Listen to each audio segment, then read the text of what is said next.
quality.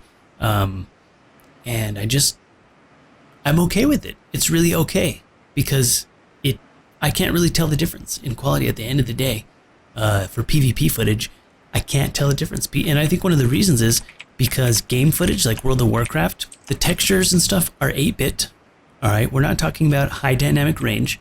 We're talking about 8-bit colors, low poly textures for the most part in World of Warcraft. You know, the textures and the polygons and stuff are not crazy or anything. You know, with you have anti-aliasing on and stuff in your game settings. It looks fine. I can't tell it really much difference unless the only time you can tell the difference between Fraps, in my experience, Fraps and Bandicam, is when you zoom in to about 400% and you look at the edges, you look at the corners, you're like, aha, there it is right there. There's a little bit of a compression artifact right on the corner of the tip of that, of that edge.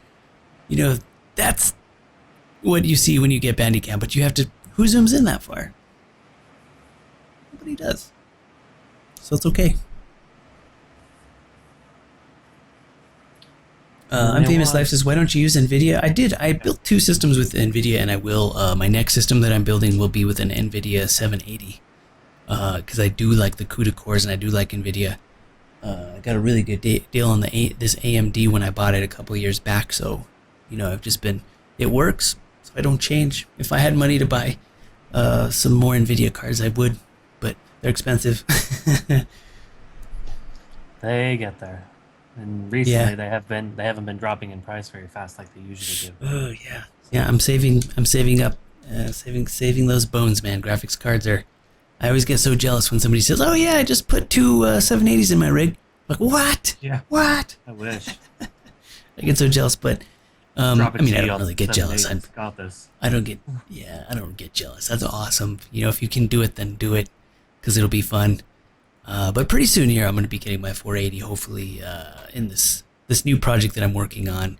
I'm going to be getting a little bit of help to build a new system, and I'll bring you guys along with me to build this system. We'll stream it, and we'll build it together, and you guys can yell at me for my poor wire management skills. Hopefully you can encourage me to be a little better about that, and I'll share with you my knowledge, and we'll build it together.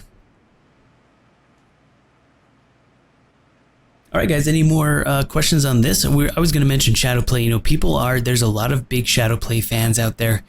I'm just not using it, so I can't give you the pros and cons on it. So you guys got to tell me the pros and cons of Shadowplay, and maybe when I get my NVIDIA card, then I can, give you guys a better tutorial on that and encourage you to use it. But right now it's for NVIDIA, so that kind of leaves out us AMD guys. Okay, I'm not saying one side is better than the other, but the fact is AMD cards are good gaming cards. I think NVIDIA is better for rendering and with the CUDA cores, and some 3D applications have utilized CUDA cores more than they do AMD cards. But the fact is it's 50-50, man. A lot of people using NVIDIA, a lot of people using AMD. So the programs that I talked about tonight, anybody can use, no matter which computer you have. And so you guys got to decide which application fits you the best. I think overall, my pick is number 1, Bandicam, because it's for everybody. Everybody can use it, make small files. It's good for collaborations, which is really important for me right now, working with other gamers and other content producers. And my number 2 pick is DxTory, because DxTory is very flexible. It has lots of settings. I'm the kind of guy who likes lots of settings. I like to go in there and tinker around and try to maximize performance by doing tests, looking at, running a couple of different tests, trying all the different settings, see if I can pull out more performance, pull out better file sizes, better quality. And DxTory is definitely the tool for you if you like to tinker around. But if you like things very simple and you want the highest quality that you can get and you want it easy, just working out of the box, I think that's where Fraps comes in. Right there. But remember, those Fraps it's getting a little bit outdated, I think. But it works. It is the go-to for an application that works with perfect, when I say perfect quality, I mean raw capture.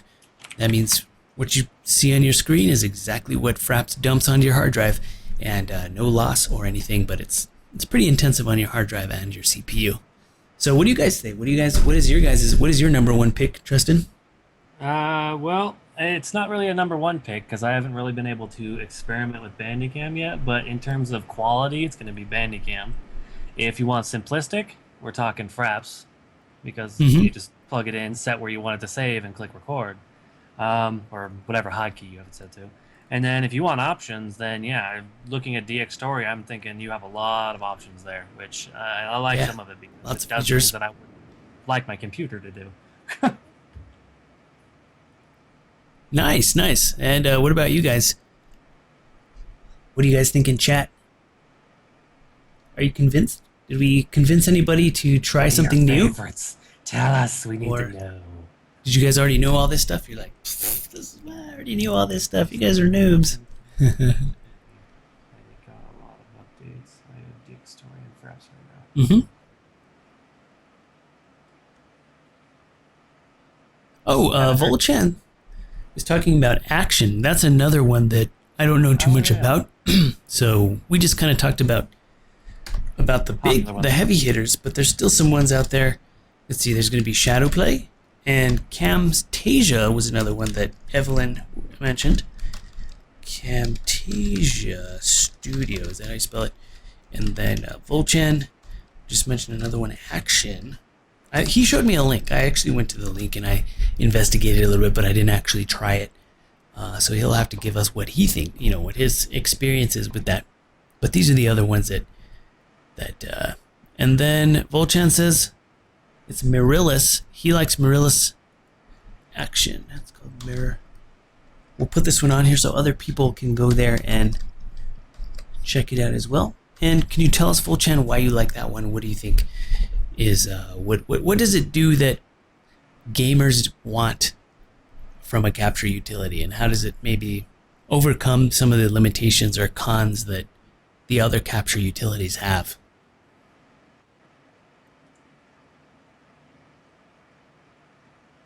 And what we're waiting for him to answer, Snakebite says, been using XSplit to capture locally. Seems to work pretty good so far. Good, man. Yep, both XSplit and OBS do capture locally.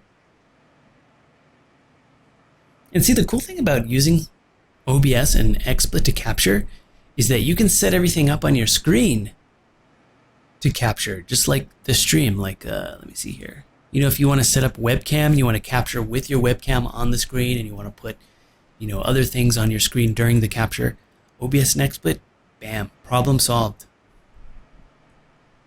So that makes it very powerful. Infamous Life says Camtasia is absolutely awful for games, only useful for desktop capture. And that's my go-to for desktop capture. Cool, Infamous Live. Yeah, Camtasia's not really always had the best reputation for game capture, and I think a lot of people agree with you. Evelyn seems to like to use Camtasia for game capture, so I mean, if it works, fine. But Bandicam, great for desktop capture, great for game capture. So I think it would, instead of having two different programs for each one of those things, Bandicam would do both of them together. That's why I liked it. I started off just using Bandicam for desktop capture, and then I started using it primarily for game capture after the updates. Hey, Blake JE raises a really good point, and I'm glad you guys are coming into the discussion. He says, what about hardware capture like Blackmagic and Avermedia? That's actually a really good point. Let's put that one here. I'm actually going to be trying that pretty soon. Capture cards. You can get both external and internal capture cards. Those are really good because it's basically a piece of hardware that does the capture for you. Instead of asking the software, your CPU or GPU to do the capture, it's actually a dedicated capture. So those are really good. A lot of streamers are using those. I could actually use that for streaming because sometimes when I'm editing, I'm using so much CPU that my microphone messes up because, like my drivers are, I just have everything at 100%. And if I were to have a capture card, then that wouldn't happen. I could actually do my microphone and my video and stuff through a different computer and have, anyway, that's a different setup. We can talk about that. Chinglish is doing something like that right now. So we'll talk more all about hardware. that. And yeah, he's doing Yeah, it's doing not his something simple through. you can do. You have to actually He's got a order. second computer that's dedicated for his mic and his capture and his streaming, and then he games on the other computer. So he's kind of segregated the system to optimize performance. So that's actually a really good plan. So hey, that's how Blackmagic and AverMedia can be used to segregate. You can go up to 1080p. Watch out with the capture cards, guys, though, because here's an issue. The capture cards are going to be great for performance, 1080p, 30 frames per second, but some of them don't go up to 60 frames. All right, I think maybe the newer ones are. Watch out for that, because last time I was in the market for a card, they didn't go up to 60 FPS. Again, I'll probably have to step back on that, because maybe the new ones are. You guys can tell me. They were like 1080 30 frames per second or 720 60 FPS. Nobody wants to go 720, especially for game footage, especially for WoW. We want 1080 so that we can see the names of the abilities, so we can see the damage numbers and the names of the players. We need 1080. They get very blurry at 720. So watch out for that. And they're expensive for a hardware like that. I mean, it costs what, $40 for Bandicam, right? Is that how much it was, Trustin? 30 or 40 bucks? $39. Okay, roughly $40 US for a very powerful and versatile capture utility. Well, the capture cards are going to be what? 150 plus, up to maybe the more fancy ones that do Decent amount of money. more FPS. They'd be 250, or if Plus, you want to you're go gonna use really a slot in your crazy, machine, so right? Use up a slot, and there's pros. We're just discussing the pros and cons. I'm not, saying don't do that. I'm just saying make sure you know what the limitations are, and you want to be careful about limiting yourself to 30 FPS. So if you do get a capture card, see if you can get one with 60 FPS at a reasonable price, because you're going to want that 60 FPS down the road now that YouTube supports 60 FPS. If you didn't think you wanted it, after you start using 60, you probably are going to like it and you're going to want it. So yeah. did you read what Roger posted in the chat? Roger says, here's some sound advice. Always record sound in mono if you have two mics on two people. Record two channels mono. If you record stereo, you can pan left and right. You can't pan left and right. And if you want to add a sound clip for a car driving by left to right. Oh, you mean like using mono sound and then kind of converge the sounds for a stereo effect?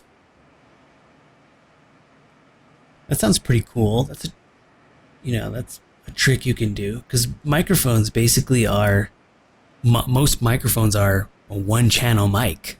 You have to have a special mic for stereo. Mics that are up on our head here are mono.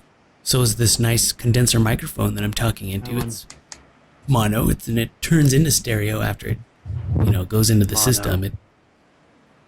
Yeah. Oh, that's a nice one. Trustin's got a very nice audio technique in there. Get it in the shot here. Yeah, look at that. It's got the blue light on it. Love those. Those are awesome. I thought it was cool. Cool.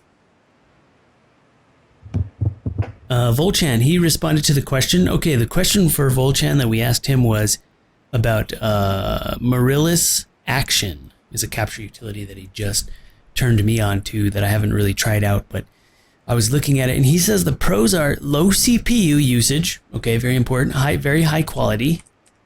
And you can select game capture screen, game capture, screen capture, or region capture. And directly add up to 2 webcams. Easy to edit, 120 FPS recording. Wow, this is sounding good. These are some great features right here. He answered the question exactly how I wanted him to, because those are basically the most powerful functions there. And he said remote controllable with a smartphone. What? With a smartphone? It's like you're over here like, oh, I'm too lazy to press capture on my keyboard. I'll just call my computer and tell it to start capturing. Got it. It's like, wait, what? Okay, maybe if you're like, it's too hard. yeah, it's like, okay, you're at the grocery store, all right, and you're getting milk and eggs, and you're like, oh fuck, I better start a capture. So you grab your smartphone, And you can start the Yeah, capture. I don't know.